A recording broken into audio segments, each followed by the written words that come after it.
Part 3. The moment of truth has come. The weekend of the party, I did not go home and I stayed with him for a couple days. Me thinking that all is well, I'm just going to stay here because I'm ready to be an adult. Well, come to find out through the grapevine, my mom called the cops.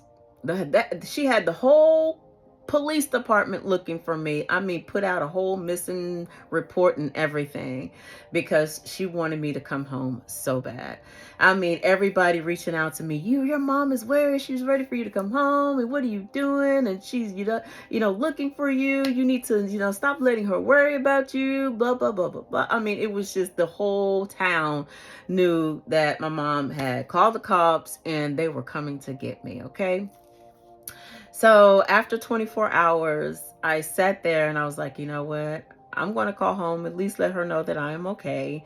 And we're going to talk about it. Okay. Again, at my age, you would have thought that I was just like, you know what? There's got to be something better than this. I think I'm just going to go home and just see what happens and call it a day. So I called my mom on the payphone. Y'all remember them payphones? Ooh, let me go put that quarter in there, all right? Call it from the payphone. And I talked to her. Of course, she was fussing and telling me this and telling me that. You can't stay down there. You can't make your own decisions. You're not grown enough and blah, blah, blah, blah, blah.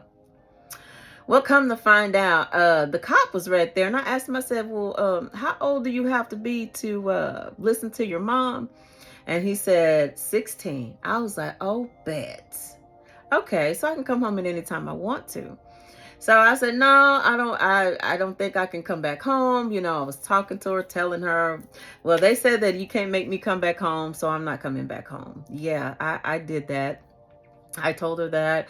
I'm sure it hurt her feelings. I'm sure that she was probably like, I cannot believe this. But I'm pretty sure also, sometimes in the back of a parent's mind, they're probably like, you know what? I did the same darn thing. Who knew that my kid was going to go through the same thing that I went through, right?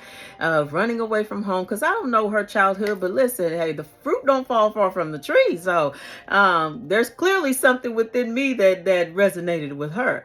But at the same time, I could only imagine what a parent feels like when a child doesn't want to come home.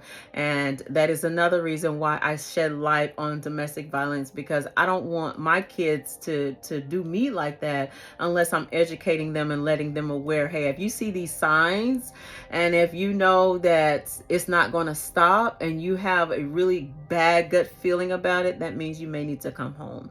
And we can work this thing out. But, it's also about having a relationship with your children, having a deep relationship and understanding. And I didn't have that with my mother. I didn't have a close relationship to talk to her about things. I was ready to go. Okay. I was ready to go, and it is what it is. Y'all can come for me if you want to, but I'm telling my story because I want to shed light on the truth and let people know, hey, there's a lot of people out here be like, I'm running away from home and I don't care what you say because you don't know what I had to go through in my own home is the reason why I feel the way I feel, right?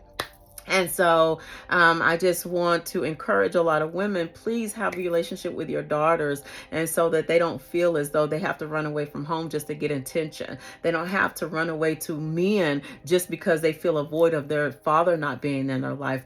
We run away from things because we're trying to fulfill a void, right? We don't know what love looks like. We're looking for it. Where is it?